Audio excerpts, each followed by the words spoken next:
Atualiza. Atualiza. Atualiza. Atualiza. E mais uma vez você se conecta aqui na TV Evangelizar no Atualiza, mostrando como a palavra de Deus é real, é concreta e é para nós, jovens de hoje. Nós estamos hoje em dia de festa, dia de celebração. Nós estamos no Santuário Santa Rita de Cássia, aqui em Curitiba. Hoje eu estou meio que de repórter por um dia, para nós vermos uma celebração de 1 ano da Jornada Mundial da Juventude, que aconteceu aqui no Brasil, no Rio de Janeiro, no ano passado. Você se lembra? A Jornada Mundial da Juventude foi um dos maiores eventos católicos que aconteceram aqui no Brasil. Ela reuniu mais ou menos 3 milhões de fiéis na praia de Copacabana, reunindo pessoas de mais de 170 países diferentes. E os jovens, mais uma vez, voltaram para o cenário das discussões da Igreja Católica, já que nós sabemos que, biblicamente, os jovens são muito importantes. Você deve se lembrar de histórias bíblicas que contam como os jovens também são instrumentos de Deus. Samuel, o próprio José do Egito, um jovenzinho com 17 anos, começa a sonhar com as coisas de Deus. Mas qual será o impacto real e concreto que a JMJ teve aqui no Brasil e nas nossas comunidades? Vamos falar sobre isso? Só antes, calma lá, vamos relembrar um pouquinho de que foi a JMJ aqui para nós no Brasil.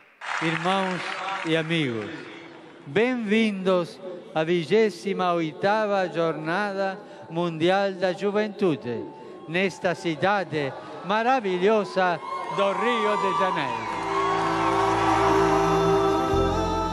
Com essas palavras, o Papa Francisco abriu o que seria a segunda maior Jornada Mundial da Juventude desde sua primeira edição, em 1986, somente atrás de Manila, nas Filipinas. Os números foram impressionantes no Rio de Janeiro. Na vigília, que por ocasião das chuvas precisou ser transferida para a praia de Copacabana, havia cerca de 3 milhões e meio de fiéis de 175 países. Na organização estavam 60 mil voluntários de todo o mundo que organizaram diversas atividades, como as confissões, feitas em nada menos que 25 idiomas diferentes. A Jornada Mundial da Juventude do Rio de Janeiro também mostrou de maneira concreta a abordagem de Francisco em seu pontificado, uma experiência de encontro. Com um sorriso incansável, recebia crianças, jovens, adultos e idosos em vários abraços que mostravam uma igreja formada por todos e que vai ao encontro de todos. A juventude católica ali reunida também pôde escutar de Francisco seu projeto de igreja, que incluiu frases corajosas, como jovens, sejam revolucionários, ou façam barulho em suas comunidades. Assim, cada vez mais, o jovem católico percebe que é convidado a ser protagonista nesses novos tempos da Igreja Católica. Que bonito, né? Agora a gente vai ver com esses jovens aqui, qual foi o momento mais marcante, qual foi o momento bonito que ficou na memória, que ficou na lembrança da JMJ. O que será que impactou tanto o coração deles que é impossível de esquecer? Vamos conferir. Nós éramos voluntariado que iam fazer a corrente de segurança do Papa. A gente não conseguia ter acesso àquele espaço onde ele ia passar, e quando nós conseguimos, nós estávamos bem longe de onde a gente está. E saímos correndo no meio daquela multidão, indo de encontro com o Papa. Acho que aquele momento foi o momento mais impactante que eu tive. O silêncio de Copacabana. Isso nada tira da gente, né? Milhões de pessoas dentro da praia de Copacabana e aquele silêncio profundo. Durante a vigília a gente passava assim entre aqueles milhares de pessoas, e era incrível ver como estava todo mundo assim pelo mesmo motivo, sabe? Pra gente foi uma bênção. Nossa filha tá lá porque a minha filha estando lá, eu já me sinto abençoada. A minha casa inteira abençoada. E os meus peregrinos em casa, que pra gente foi muita emoção receber um casal assim com mais idade. Eram 4 milhões de pessoas. E como fazer 4 milhões de pessoas ficarem em silêncio? E assim, a gente que estava lá, a hora que ele pediu, o pessoal ficou em silêncio, baixou as suas bandeiras, e você ouvia o som do mar, né? Com 4 milhões de pessoas ao seu redor, e você ouvia somente o som do mar.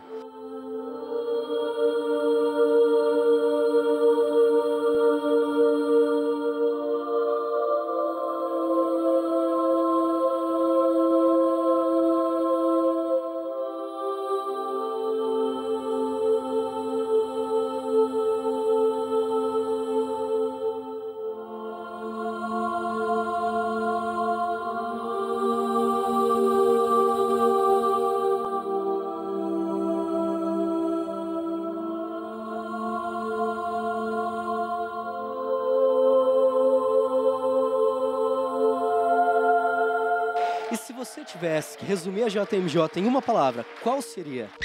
Bênção.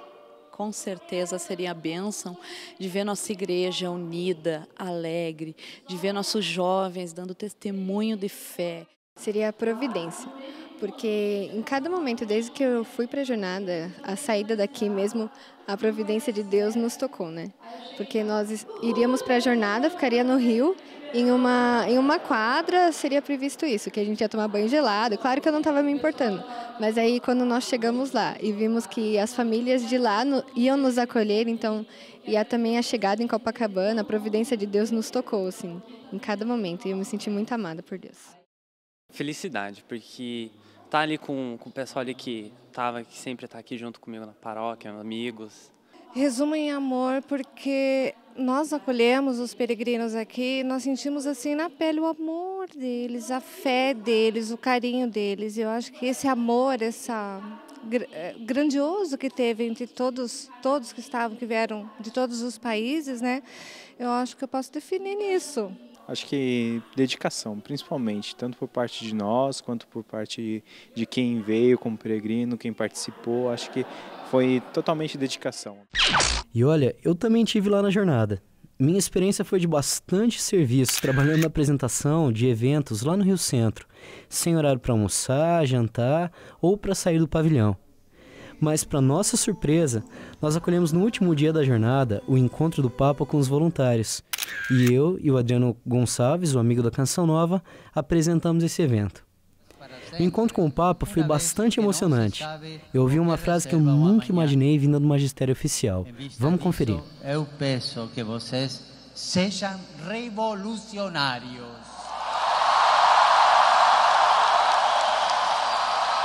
Eu peço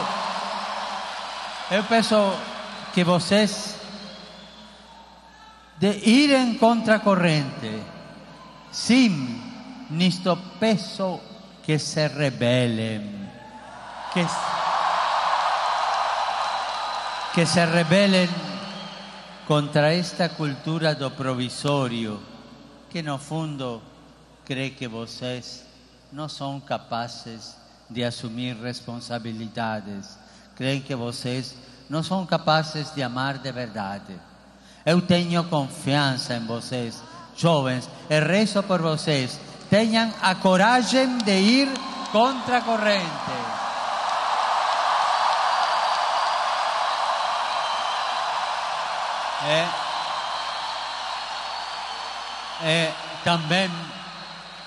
Também tenham a coragem de ser felizes.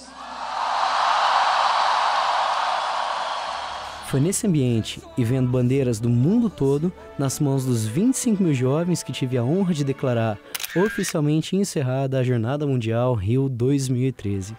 E claro, não podia terminar de outra forma. Nos vemos em Cracóvia. Rapaz, além de serviço, teve muito encontro com Deus também. Mas olha só, atualiza agora, fica aqui o primeiro bloco, mas daqui a pouquinho a gente volta para conversar com uma das pessoas que viveram os bastidores de antes da Jornada Mundial aqui no Brasil. Fica com a gente. Atualiza. E aqui então conhecendo um pouco de como foi a jornada no Brasil, qual foi o impacto da JMJ, não só no Brasil, mas também na igreja, a gente conversa aqui com o padre Anísio, que participou ativamente da organização da Jornada Mundial lá no Rio de Janeiro. Padre Anísio, obrigado por falar com a gente hoje. Se apresenta um pouquinho para o nosso público. Quem é você? De onde veio? Eu sou o Padre Anísio, sou deuniano, padre religioso do Sagrado Coração de Jesus e agora trabalho aqui no Santuário Santa Rita de Cássia. E você esteve envolvido, mas eu sei que não foi tão fácil assim trazer ela para o Brasil. Como é que foi essa coisa lá em Roma? Foi difícil ou não trazer a jornada para cá? É uma história muito longa, mas ouvindo essa música de fundo foi a primeira jornada que eu participei, que foi a jornada do ano 2000, a jornada do Jubileu. Depois eu participei da jornada de Colônia, fui para Sydney, fui para Madrid, mas quando Deus colocou o desejo no meu coração foi em Colônia, na jornada de Colônia. Lá na Alemanha, né? Na Alemanha. Lá eu senti o desejo de ter uma jornada no Brasil e como eu estava em Roma, eu tinha essa facilidade. Eu trabalhei na cúria da nossa congregação. e com contato com os bispos, contato com o embaixador, com outras pessoas aqui no Brasil, nós fomos, na verdade, preparando um caminho para fazer o convite oficial. E aí foi um processo, uma história minuciosa, longa e muito bonita, que nós fomos percebendo que o sonho era de Deus, ele só nos ajudou a fazer parte dele. Que bonito! E a jornada no Brasil, de fato, foi uma coisa grande, foi bonita, a gente já viu no primeiro bloco. E, padre, qual foi o impacto para essas pessoas que acreditaram na jornada no Brasil? Como é que foi a repercussão da jornada aqui, dessa loucura lá na igreja? Na verdade, eu vou falar do impacto absolutamente recente. Eu fui na semana passada aqui no Carmelo, no dia 16, dia de Nossa Senhora do Carmelo, e conversando com as carmelitas, elas falaram que os conventos dela no Brasil todo começaram a receber muitas vocações. Eu fiquei muito feliz. E elas falaram, foi por causa da jornada. Que bonito, que bonito. E aqui a gente está também numa festa bonita, daqui a pouco vocês vão acompanhar umas imagens comemorando um ano da jornada aqui no Brasil, né? E hoje o padre está aqui em um santuário, o Santuário Santa Rita de Cássia, e aqui vocês têm muitos jovens que participaram da pré-jornada, acolhendo missionários aqui também, né? Como você vê o impacto da jornada nesses jovens daqui da comunidade? Com os jovens eles ficaram mais entusiasmados, mas nós tivemos muitas famílias que não participavam da comunidade. E depois que elas acolheram os peregrinos, elas não só participam, mas elas se engajaram e estão nos grupos, nas pastorais. Então esse é o fruto mais palpável que nós temos aqui na comunidade. E a nossa igreja passa a acreditar um pouco mais na juventude a partir desse evento, da campanha da fraternidade? Com certeza. O jovem evangelizado evangeliza outro jovem. O jovem, então, é convidado a ser discípulo. E todo esse tema da nossa Jornada Mundial da Juventude tem a ver com o nosso Papa Francisco, que nos envia, pede que as nossas igrejas estejam com as portas abertas, não só para acolher, mas para ir ao encontro das pessoas. E os jovens, com o entusiasmo deles, eles são capazes de trazer outros jovens também. Falando no Papa Francisco, tem trazido uma bonita revolução também para a nossa Igreja Católica, especificamente para os jovens. O que o Francisco tem a dizer? O Francisco, ele tem uma mensagem para todo mundo, mas para o jovem de modo especial, ele é uma pessoa que desafia o jovem, porque ele já conseguiu fazer muitas coisas diferentes com a sua simplicidade, com a sua coragem, e é esse desafio que ele lança para os jovens também, para que eles não tenham medo, e foi o que ele falou lá em Copacabana, não tenham medo de ir ao encontro do outro, não tenham medo de evangelizar. E eu me lembro de uma outra frase do Francisco que ficou célebre, muito marcada, foi forte, gerou também bastante movimento, quando ele se encontrou com os jovens argentinos, e ele falou que eram para os jovens voltarem para as comunidades e fazerem barulho, né? É isso que o senhor vê também aqui na comunidade? Eu prefiro ter 1000 jovens fazendo barulho dentro da igreja do que fora dela. Tá certo, padre. Obrigado pela entrevista. A gente continua acompanhando essa festa bonita de um ano da JMJ aqui em Curitiba. Atualiza. E aqui no Atualiza hoje é dia de celebração. Nós estamos comemorando um ano de Jornada Mundial da Juventude aqui no Brasil e com visitas ilustres, com convidados especiais. Estamos aqui com o Padre Sávio, companheiro de jornadas, não só da Jornada Mundial da Juventude, mas de boas aventuras nesse Brasil. Se apresenta para o nosso pessoal aqui, Padre Sávio. Sejam bem-vindos a todos que nos ouvem pela TV Evangelizar é Preciso. Sou o Padre Sávio, assessor nacional da Comissão de Juventude da Conferência Nacional dos Bispos do Brasil, já há 6 anos trabalhando com jovens espalhados por nosso país. Padre Sávio, gente, é uma pessoa que viaja muito, porque está muito presente nos eventos que os jovens fazem no Brasil, e por isso conhece muito bem a nossa realidade, né? E olha, Padre Sávio, eu sei que não foi muito fácil trazer a jornada aqui para o Brasil, né? Tiveram entraves, tiveram burocracias. Como é que foi esse processo para trazer a jornada para cá? Então, a Jornada Mundial da Juventude é um evento, podemos dizer assim, de massa, de grandiosidade, um programa de evangelização da juventude, criado pelo saudoso Papa João Paulo II, São João Paulo II, podemos dizer hoje, graças a Deus, que vem conquistando os jovens do mundo inteiro. E como programa de evangelização, ele precisa ser aceito pela conferência do país. Então, os bispos do Brasil, reunidos em assembleia, disseram o seu sim, que gostariam de receber a Jornada Mundial da Juventude.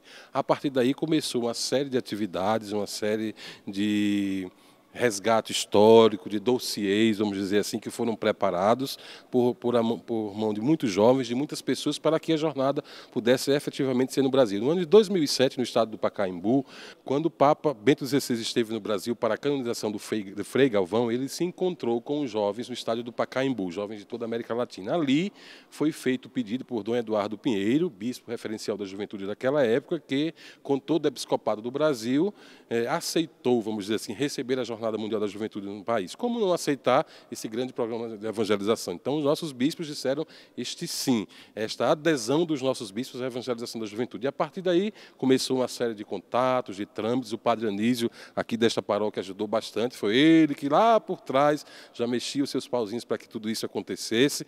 Tantas outras pessoas envolvidas, Tiago Miranda, Maristela, tantos outros jovens que sonharam com esse momento que se efetivou na Jornada Mundial da Juventude do Rio de Janeiro. Eu me lembro que, quando a carta chegou no Brasil, foi eu que a recebi, a carta vinda do Vaticano para a CNBB, dizendo que o Santo Padre queria a jornada no Brasil. Quando eu tinha autorização do bispo para abrir a carta, Dom Eduardo, quando eu abri a carta, eu olhei, jornada no Brasil, levei um susto. Liguei para ele, Dom Eduardo, a jornada é no Brasil.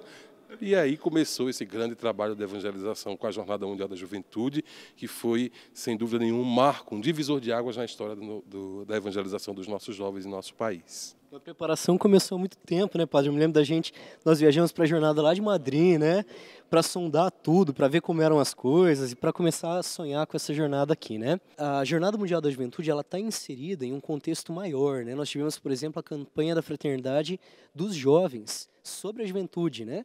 Como é que foi o impacto dessa campanha da fraternidade? Ela de fato consegue chegar em todas as paróquias, em todos os lugares do Brasil? Então, nós sempre quisemos que a Jornada Mundial da Juventude não fosse apenas um evento, estivesse envolvido num programa de evangelização que contemplasse o nosso país e os jovens do nosso país de acordo com a sua realidade.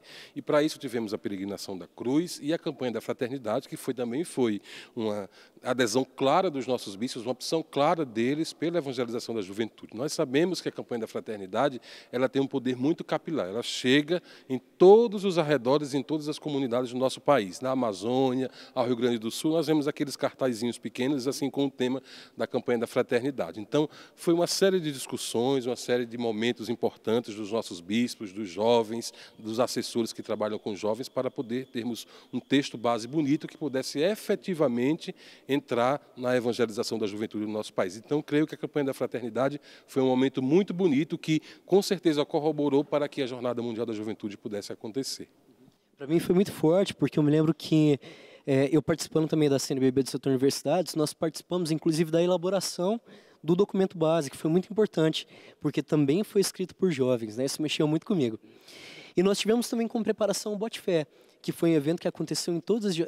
O Bote Fé, ele era comum também nas outras jornadas ou foi algo inédito aqui do Brasil? Algo inédito no Brasil. Eu fui um daqueles que não acreditei no Bote Fé. Quando uma pessoa que escolheu o nome Bote Fé, eu ia apresentar para todos os bispos do Brasil como seria a peregrinação da cruz no Brasil. E o nome seria Bote Fé. E eu disse, nossa mãe, os bispos não vão aceitar esse nome. É muito moderno, isso não vai dar certo. Então fiz toda a minha apresentação sobre a peregrinação da cruz. No final eu coloquei um vídeo sobre Bote Fé. Quando terminou o vídeo, todos os bispos aplaudiram de pé, porque disseram, botei fé, bote fé, é isso aí mesmo. E eu, nossa, Deus sabe o que faz. E aí começou o Bote Fé, que eram para ser em só 17 cidades, as sedes de cada regional, e acabou acontecendo em 173 cidades brasileiras, o Bote Fé.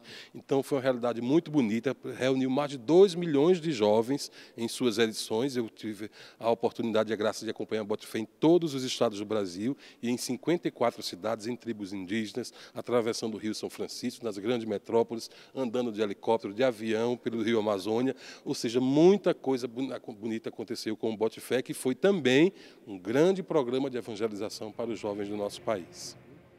Padre, quando a gente fala na Jornada Mundial da Juventude, geralmente as pessoas trazem uma memória muito afetiva, porque são momentos fortes, marcantes, mas de maneira bastante concreta.